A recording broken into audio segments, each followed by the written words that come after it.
Deus, eu vou chorar. Já tô devendo esse vídeo há um bom tempo, então vamos aproveitar que a temporada acabou e já bora, né? Bora fazer essa bodega. Hoje eu vou falar do Gaiden do Gyu Tomioka. Eu já falei do Gaiden do Rengoku, tem até numa playlist que eu vou deixar aqui no card do mangá de Kimetsu. Só que, no caso, hoje vamos falar do Gaiden do Gyu Tomioka, que eu falei da parte 1 e nunca falei da parte 2 porque eu esqueci, sinceramente. Mas hoje eu vou falar das duas partes de uma só vez, tudo bem?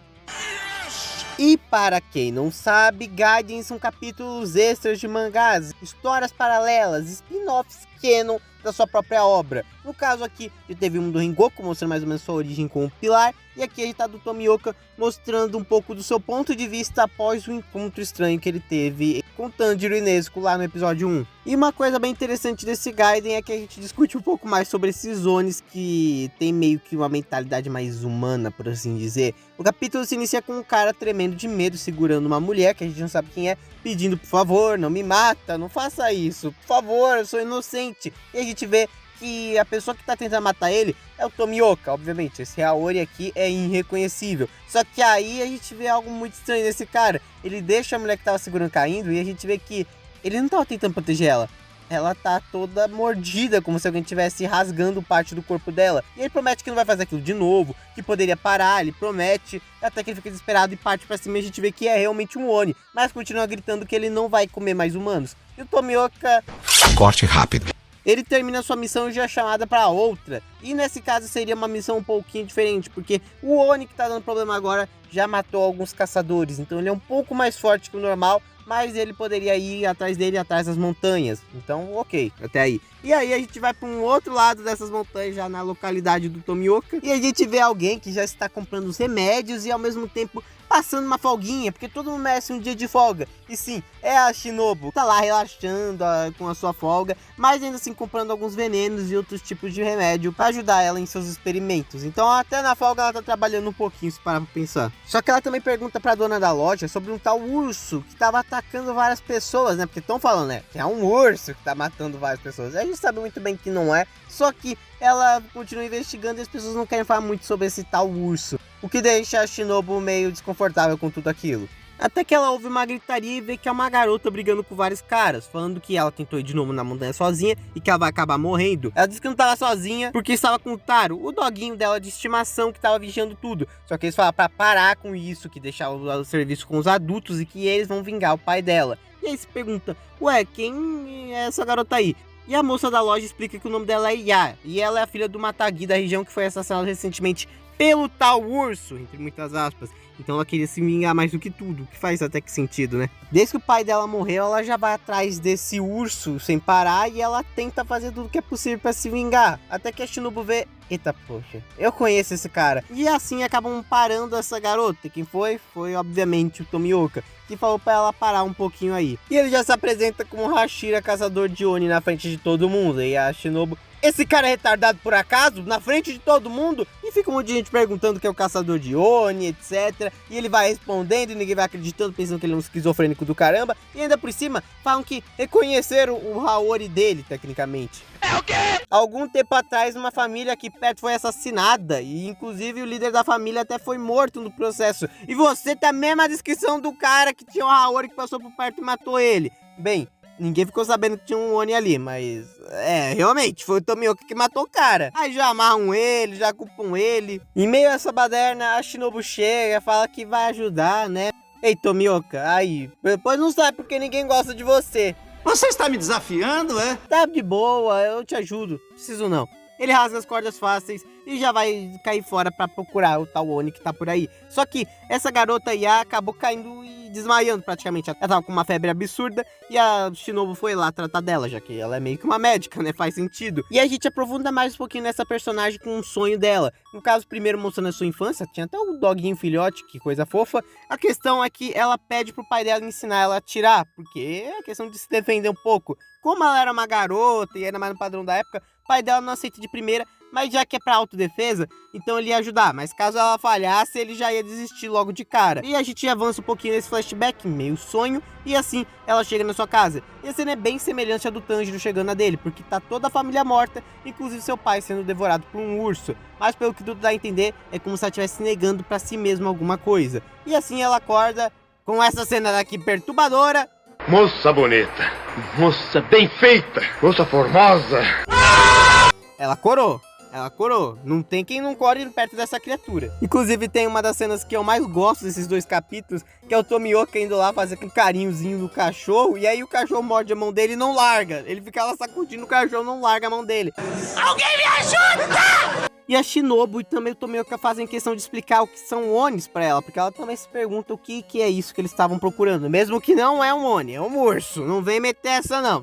Tá bom, fica aí com o teu urso que a gente sabe que é Oni essa porra e vocês não vão mudar nossa opinião.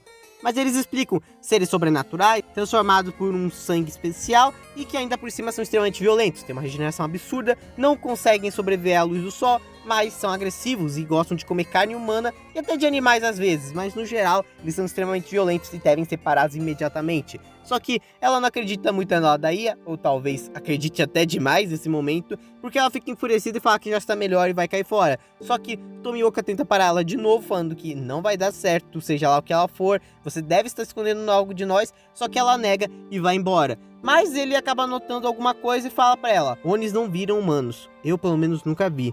Aí ela fica meio sentida com isso e vai embora, menos brava, só que a gente já entendeu mais ou menos onde tá querendo chegar com isso. E mesmo explicando pra Aya que eles fazem parte de uma corporação não governamental que mata essas criaturas, ela nem quis ouvir e foi sozinha mesmo, o que faz sentido com o contexto que a gente já vai chegar lá. Inclusive, a Shinobu já se troca e fala: se a gente não impedir, ela vai acabar morrendo. Nós vemos ela também seguindo vários rastros como se fosse de um animal mesmo. Tudo que o pai dela ensinou está sendo utilizado nesse momento.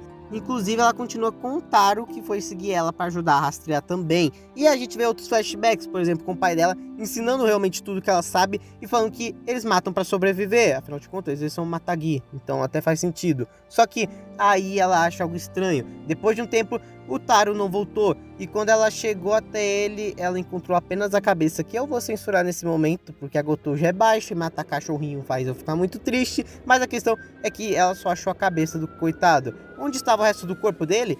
Sim, sendo devorado por um Oni. E não um Oni qualquer. Este Oni era o pai dela naquela hora. Ela mira na cabeça dele e já dá um tiro de espingarda, pensando que isso ia matar ele, porque, pô, é a lógica de filme de zumbi. Da cabeça morre. Mas como a gente sabe, isso não é nem o suficiente pra matar um Oni de qualquer jeito. Ele vai como uma fera agressiva e pula pra cima dela e tenta devorar ela. E assim como o Tanjiro fez com o machado, aqui ela utiliza a sua arma como defesa e ele acaba mordendo a arma. É muito estranho o comportamento dele comparado ao que ele fala dos outros Onis, porque mesmo que ele seja violento, naquele dia, quando tava tudo ensanguentado, não parecia que ele era tão agressivo. Tá bom, ele pode ter matado a família toda, mas no caso, quando ele viu ela, ele já tentou fugir. Então já não é algo que seja um comportamento muito de Oni, né, Akaza? Só que enquanto ela chamava desesperadamente pelo seu pai, ele acabou finalmente falando alguma coisa, o nome da própria filha. Só que foi tempo suficiente para ela começar a se emocionar e o Tomioka não teve piedade nenhuma quando chegou. Já cortou os braços dele e chutou o bicho pra longe. Quando a Shinobu chega, ela também fala: nossa, que incrível, né? Que coincidência também, a gente chegou bem na hora certa. Depois voltamos mais um flashback dela mostrando o quanto ela cresceu, que ela conseguia já matar bem mais facilmente os animais e que daqui em diante ela ia fazer sozinha. E o pai dela parecia estar muito orgulhoso. O bicho já regenera os 2 braços e ela fica em desespero. Ela fala pro Tomioka ter cuidado naquele momento, porque era um ser que pro padrão dela tava num nível absurdo, já que ele tava se regenerando. Só que, tá preocupada? Então posso matar ele com meu veneno também? Oh, shit. Ela até tenta parar o Tomioka de novo, só que o Tomioka já fala que ele já está acostumado com isso e sem falar que aquilo não é mais o pai dela se ela estiver pensando algo do tipo. Ele já era, não tem mais o que fazer. Então ele começa a lutar, corta os 2 braços novamente e quando parece que o Oni ia partir pra cima e acertar o Tomioka, que a gente sabe que não vai acontecer, o cara é um fodendo Hashira, ele usa a 4ª forma da respiração da água e corta aquele Oni em pedaços. Só que uma coisa interessante é que enquanto ele tava caindo, ele falava alguma coisa. Só que o engraçado é que enquanto ele caía, ele tava falando alguma coisa, sem parar até ser desintegrado. E a Shinobu falou que pelo menos a missão deles ali havia acabado. E quando ela se vira, a Yasha tá fazendo isso. E quando ela tá prestes a apertar o gatilho, bem, eles não conseguem chegar a tempo. Só que o gatilho trava, então naquela hora eles conseguem impedir sim que ela cometesse suicídio. E ela fala pra deixar ela, que ela já fez a parte dela, ela quer morrer em paz e ir com a família dela agora. Ela começa a lamentar por tudo e até faz um sentido, porque ela fala que o pai dela morreu, né, agora, ele tinha virado demônio e matou toda a família dela, até o cachorro morreu, não sobrou nem casa pra ela voltar. Então ela prefere morrer mesmo e ir com a família dela. E ela repete várias vezes que eles não entendem ela. E a gente sabe muito bem que a Shinobu e o Tomioka entendem ela mais do que qualquer outra pessoa no mundo. A Shinobu tenta consolar ela com o mesmo argumento, só que quem acaba finalizando esse assunto foi o Tomioka. Ele falou para ela viver. E inclusive não foi só ele que falou, ele mesmo disse que foram as últimas palavras que ele ficou repetindo sem parar, no caso aquele Oni. Viva, viva, viva. E falou para deixar ela ir, porque se teria que tomar alguma atitude, teria que ser ela mesma. Eles não poderiam fazer nada ou impedir que ela tirasse a vida dela depois. Então eles acabam indo embora, mesmo que a Shinobu estivesse meio mal com tudo isso. E quando a Yaha olha para a arma dela, vê que o que estava enferrujando a arma dela, que fez o gatilho falhar naquele momento, foi justamente o sangue do pai dela, que acabou petrificando por causa do frio, e agora que estava no sol, estava se despedaçando por causa, né, que é sangue de Oni. Então ela finalmente decide que ela vai viver pela família dela, pelo menos o que restou da família dela. Então ela decide que vai continuar vivendo, pelo menos pela sua família ainda.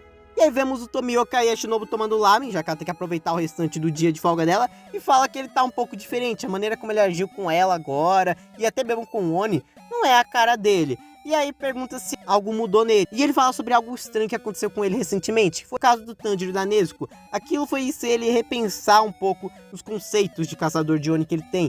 E que no final das contas ele é um pilar, né? Um Hashira. E ele tem que agir como tal, como um pilar inclusive para todas as pessoas, até mesmo para os Onis de certa maneira. E a Shinobu conforta também nesse capítulo, se houver um Oni que não coma ou nunca comeu carne humana, que está disposto a mudar, ela vai o receber de braços abertos sem nenhum problema e irá ajudar o resto da vida dela. E realmente ela vai cumprir isso bem. A gente também tem um ponto de vista um pouco do Orokodaki, no caso ensinando sobre a respiração da água e como ela é fácil de ser aprendida e adaptável, porém de ser dominada, aí já é outra história, mas que você tem que se adaptar como o fluxo da água. Então, além disso ser meio que um dos motivos dela ter tantas formas, ser uma das que mais tem formas, também entra um pouco no conceito daqueles que são seus portadores, no caso, continuar se adaptando, e é isso que o Tomioka tá fazendo. E para terminar o capítulo de maneira um pouquinho mais descontraída, a gente vê o Tomioka sorrindo.